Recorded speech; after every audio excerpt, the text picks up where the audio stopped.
Bonjour à tous et bonjour à toutes. On se retrouve aujourd'hui pour un format vlog. Donc l'idée c'est de partager avec vous un moment de couture. Pour tout vous dire, il fait super beau aujourd'hui. On voit avec le soleil qui est derrière à travers la fenêtre. Je pourrais être dehors en train de faire n'importe quoi d'autre. Sauf que mon homme est sur circuit actuellement. Mon fils est pas là. Donc du coup je me suis dit que c'était une bonne journée pour faire de la couture en sachant que en réalité, j'ai mon fils qui me tanne parce que il a plus de pantalon à se mettre. Il a énormément grandi ces derniers mois. Et comme c'est moi qui lui couds toute sa garde-robe, j'avoue que je suis méga à la bourre. Et que ses jeans arrivent à peu près aux chevilles. Donc vous connaissez l'expression, le cordonnier est le plus mal chaussé. C'est vrai pour lui aussi.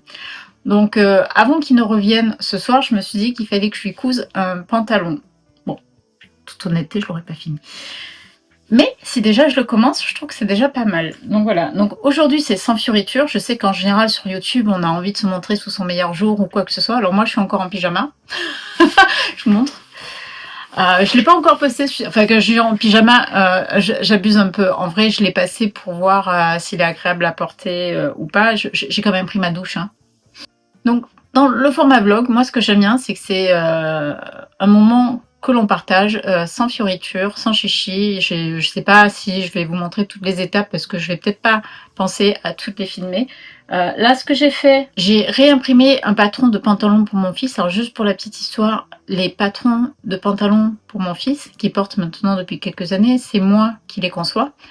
Et en fait, je les conçois de manière numérique, ce qui me permet que quand il évolue de taille, je n'ai pas besoin de redessiner la totalité du patron. J'ai modifié le tableau de taille qui était enregistré sur mon ordinateur. Ça m'a redessiné tout simplement le patron avec les nouvelles mensurations. Ensuite, je l'ai imprimé au format A0. Donc ça, franchement, c'est magique. Avant, j'étais obligée de scotcher à chaque fois des pages et tout. Et si jamais le patron, je devais le tester avant de lui faire plusieurs pantalons, il fallait que je réimprime avec les modifs et tout. Ça me gonflait. Donc là, en vrai, j'ai pas d'excuse pour ne pas lui avoir refait son patron. Donc je l'ai imprimé, je l'ai découpé. J'ai même découpé déjà le tissu ici. Attendez, je vous montre. Donc j'ai écrit à la main, bon il n'y a pas 50 pièces, hein, c'est un jean que je vais faire.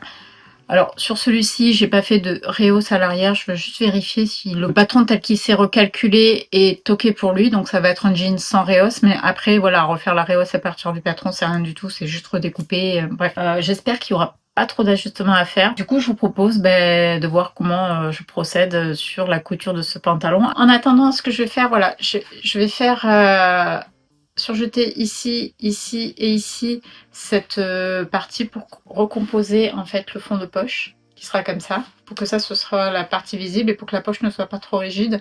Je la fais pas intégralement en jean. Donc voilà, donc je vais faire ça. La partie poche sera prête et après je pourrai attaquer directement les poches sur les devants du pantalon. Et après l'assemblage devrait aller assez vite. Je vais vérifier si j'avais des fermetures éclairs.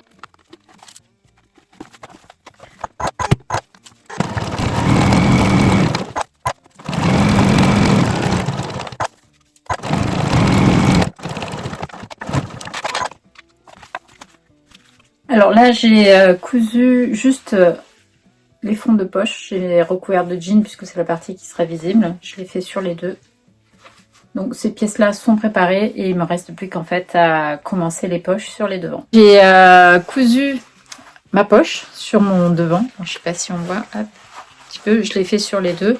Donc ici, j'ai repassé pour bien écraser ma couture. Je vais dégarnir un petit peu. Ce que je vais faire, c'est qu'ensuite, je vais retourner hop là, ma poche comme ceci et je vais la surpiquer. Je vais faire une double surpiqûre, je ne sais pas encore si je la fais ton sur ton ou si je la fais en couleur surpiqûre jean. Donc voilà, donc je vais faire ça et je vous montre le résultat une fois que j'ai terminé. Alors avant, je vais quand même, comme je l'ai dit, je vais quand même dégarnir un petit peu. Donc l'idée c'est de n'avoir que quelques millimètres pour qu'ensuite la couture vienne bien se positionner. Voilà. Vous voyez, j'ai laissé vraiment que quelques millimètres. Je dois avoir 3 mm je pense là-dessus. Je vais retourner tout ça, bien plaquer au fer et faire mes surpiqûres. Là je l'ai repassé, je ne l'ai pas encore cousu avec mon fond de poche, juste pour vous montrer. Vous voyez, repasser ça fait quand même nickel. Alors juste ici, moi ce que je fais, alors je ne sais pas si ça va se voir. Attendez, je vais prendre, je sais pas, quelque chose de blanc. Hop, feuille de papier pour qu'on voit bien. Voilà. Vous voyez, j'ai fait rouler ma couture, le jean à l'intérieur, parce qu'il n'y a rien de plus moche que de voir en fait la poche qui ressort au niveau du jean. Donc ça, c'est quelque chose qu'il faut penser à faire régulièrement. Et vous voyez, de ce côté, c'est nickel. Donc ce que je vais faire pour pas que ça bouge, moi je vais le bâtir et après je vais piquer. Comme ça, je suis sûre que le petit roulé là que j'ai fait, qui est assez régulier à l'intérieur, il va pas bouger. Pour bâtir, c'est à l'aiguille. Voilà, tout simplement. Je bâtis toujours. Ça permet que la poche ne bouge pas lorsque je vais la surpiquer. Et comme ça, je conserve vraiment la régularité du roulé que j'ai fait de 3 mm un petit peu partout. Pour ce qui est de bâtir, je sais qu'il y en a beaucoup qui n'aiment pas ça. Et pour être tout à fait honnête, quand j'ai commencé la couture, franchement, bâtir, j'avais pas acheté une machine à coudre pour faire du bâti. Mais je me suis aperçue avec le temps et au fil des formations que j'ai pu faire qu'effectivement, il n'y avait rien de plus précis que le bâti à la main. Et que surtout, ça évitait, enfin en tout cas moi c'est mon cas, d'avoir comme meilleur ami le découvite. Je vous cache pas que depuis que je bâtis, alors oui ça prend un peu de temps, c'est certain, mais depuis que je bâtis, le découvite, ça va. Je l'utilise encore, hein. Mais ça va, c'est plus l'outil indispensable. Alors que c'est vrai que c'est un outil que l'on voit souvent dans mes indispensables de couture. Donc vous voyez, en même temps que je vous parle, là j'ai quasiment fini mon bâti, sachant que je suis vitesse escargot. Je suis vraiment pas une rapide. Et l'avantage, c'est que je vais pouvoir piquer sans que ça bouge. Et je suis sûre que mon roulé de 3 mm sera constant tout le tour de ma poche. Et voilà, c'est hyper appliqué, mais c'était pour vous montrer que ça prend pas longtemps. En plus, c'est du vrai fil de bâti. Vous voyez, hop, ça casse. J'utilise, je vous montre, j'utilise celui-ci. Je crois que je l'avais acheté chez Rascol. Je l'ai en blanc. Là, c'est le bleu ciel. Bon, j'ai pris celui-là parce que c'est celui que j'ai commencé. La première fois que je l'ai utilisé, je trouvais ça un peu épais. Et à l'usage, honnêtement, je le trouve super pratique. Au début, j'avais pas ça. J'en avais un beaucoup plus fin que j'avais eu en cadeau quelque part. Et je l'aimais bien parce qu'il était fin et tout ça, mais finalement il était trop cassant. Celui-ci, en fait, il est pas mal. Alors sur des matières très fines, je fais attention parce que j'ai toujours peur que ça fasse un trop gros trou. Mais en fait, franchement, ça passe. Et je m'y suis habituée et maintenant, avec le recul, je le trouve même très très bien. Donc voilà, là je vais surpiquer. Je sais pas la couleur que je vais prendre. Je vais réfléchir et puis je vous montrerai avec les surpiqûres. J'ai fini les surpiqûres. Je sais pas si... Je les ai faites finalement avec du cordonnet là, que voici. Je vous montre un petit peu l'épaisseur du fil, je ne sais pas si on va bien le voir. C'est quand même assez épais. Hop. Donc en fait, j'ai fait avec ça. Là, j'ai oublié de faire les pinces. Donc je viens juste de la redessiner. Je vais piquer mes 2 pinces. Et après, je fais mes poches. Alors là, c'est vraiment une gamme de montage complètement freestyle. Hein. C'est... en fait, je suis en train de le faire sans réfléchir. Et du coup, vous allez... Et en plus, tout à l'heure, je vous ai dit que c'était une toile. Parce que c'est ce qui allait me permettre de voir si oui ou non j'allais poursuivre les autres modèles de pantalons sur ce patron-là. Ou si j'allais devoir faire pas mal d'ajustements. Vous pourriez vous dire, mais du coup, pourquoi tu surpiques et pourquoi tu t'embêtes? En fait, je suis la spécialiste du au cas où. Je me dis que on ne sait jamais. Peut-être que... ça va matcher du premier coup et que du coup, ben, ça m'embêterait que les surpiqûres soient pas faites. Voilà, donc au cas où le pantalon soit à la bonne taille et que tout soit ok, ben il sera nickel. Donc oui, ça veut dire que je passe beaucoup de temps, y compris sur quelque chose qui peut-être ne va pas fonctionner. Bon, je vais piquer mes pinces puisque j'ai oublié de le faire. Et après, je vais réaliser mes poches. Le soir est en train de tomber, donc il n'est pas très tard, hein, mais il commence à faire sombre dans la pièce. Bon, après j'ai de l'éclairage, donc c'est pas grave. Je vais voir jusqu'à quand je poursuis. Je sais pas si du coup ça sera un vlog ou 2 vlogs. Vous aurez la surprise à la fin. Si vous n'avez pas la fin de la pièce à la fin de la vidéo, c'est que je l'ai faite en 2 fois. Allez, je vous reprends tout à l'heure. Les 2 devants sont prêts. Il me reste plus qu'à maintenant assembler le fond de poche pour refaire le devant complet. Je vais les coudre avec des coutures anglaises. C'est juste qu'on va les faire ce coup-ci endroit contre endroit. Je vais les coudre à peu près 5 mm de marge de couture. je vais recouper à 3, repasser et refaire ma marge, ma couture anglaise. Sur les poches de pantalon, c'est quelque chose que je fais de plus en plus, que de faire des coutures anglaises. Je trouve ça beaucoup plus joli que d'avoir un surjet. Je trouve que ça fait pas terrible le surjet en fait. Sur le jean, ouais, je trouve ça moche. Pas que sur le jean en fait, je trouve ça moche tout court. Après les poches, je sais pas encore si j'assemble d'abord la fourche et après je fais ma braguette. Ouais, là ça fait très décousu, genre la gamme de montage, je gère pas du tout. Non, en fait, là c'est moi qui ai fait le patron, donc une gamme de montage, une fois que vous avez monté X pantalon, peu importe. Du moment que vous arrivez à la fin, vous pouvez aussi monter le pantalon et la braguette à la fin, c'est une question de préférence.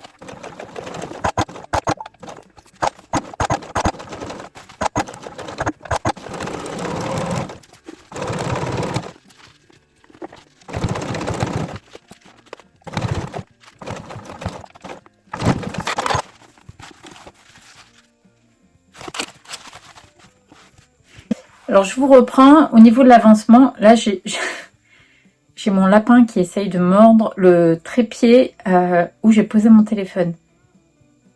Non, c'est bon? Ça va aller? Ouais. Excuse-moi hein, de filmer.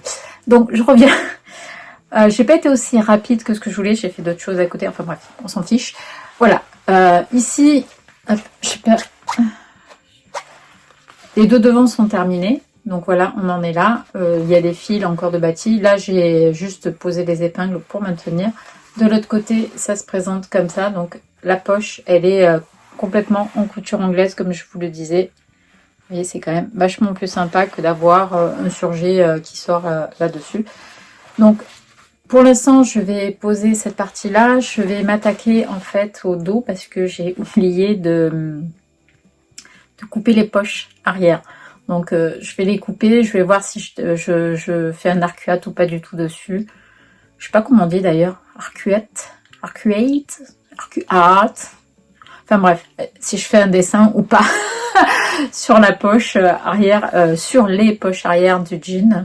Je trouve que c'est plus sympa maintenant, c'est vrai que mon fils, il aime un peu moins que ça... qui est une touche trop personnelle. Je vais m'attaquer aux poches, je vais essayer de les faire assez rapidement et je vous reprends pour vous montrer un petit peu l'avancement. Donc voilà, les dos sont où? Les devants sont terminés. Bon, il faudrait que... Hop, et ça se présente comme ça derrière. Voilà. Donc ça, c'est pour les devants. Bon, voilà, mon mini est rentré. Il est à peu près 20h15. Je suis en train de faire le repas du soir, même si ça se voit pas. Du coup, je lui ai proposé, enfin, je lui ai demandé ce qu'il voulait au niveau de la poche. Et voilà, il m'a dit qu'il voulait également que je rajoute le petit arc de cercle ici. Donc ça, ce sera le dessin de sa poche arrière. Donc, je sais pas si je vais encore beaucoup coudre ce soir. Il me reste encore les dos à faire. Je vais voir. Je vais essayer d'avancer au maximum pour qu'il me reste le moins de choses à faire et qu'il puisse le porter. Bon, demain, c'est sûr, il ne pourra pas le porter. Mais pour qu'il puisse le porter assez rapidement. Et si c'est OK, ben après, je pourrai en refaire d'autres. Donc voilà, je vais continuer. Et je vous montre ça au fur et à mesure des étapes. Je vous reprends un petit peu. Il est 22h. Donc, mon petit gars est couché depuis maintenant une bonne demi-heure. Donc, ce que j'ai fait, je vous montre. Voilà, j'ai fini une poche de jean. Alors c'est lui qui m'a demandé de rajouter l'arc de cercle ici. Voilà, ouais, je l'ai rajouté, j'ai fait la deuxième poche. Il faut que je la mette, pardon, que je la fixe. Vous voyez, je commence déjà fatiguée, que je la fixe sur le dos. Et ensuite j'aurai mes deux dos et mes deux devants de terminés. Donc je vais voir si je continue encore un petit peu ou si pour ce soir j'arrête là, parce qu'en général c'est là que les bêtises commencent. Il est 22h30, donc je viens juste d'assembler une pièce d'eau, une pièce de vent par la couture de... pas de côté mais l'autre. J'arrive même plus à parler. J'ai également fait, hop, la surpiqûre. Attendez, on la voit pas très bien. Je sais pas si on voit. J'ai fait la surpiqûre... c'est pas hyper précis, mais bon, ça ira. À la base, c'était censé être une toile, donc je vais essayer de pas me mettre la rate au courbouillon non plus. S'il ne tenait qu'à moi. Là, je pique un peu plus près, mais vous voyez, c'est ce que je disais. Une fois qu'il est un peu plus tard, la concentration baisse et c'est là qu'on fait un petit peu n'importe quoi. Donc, comme j'ai pas envie de continuer et de risquer de découdre des choses, ce que je vais faire, c'est que je vais m'arrêter là pour ce soir. J'ai 2-3 petits trucs à faire, mais pas forcément en couture. Et je reprendrai peut-être demain ou après-demain. Voilà.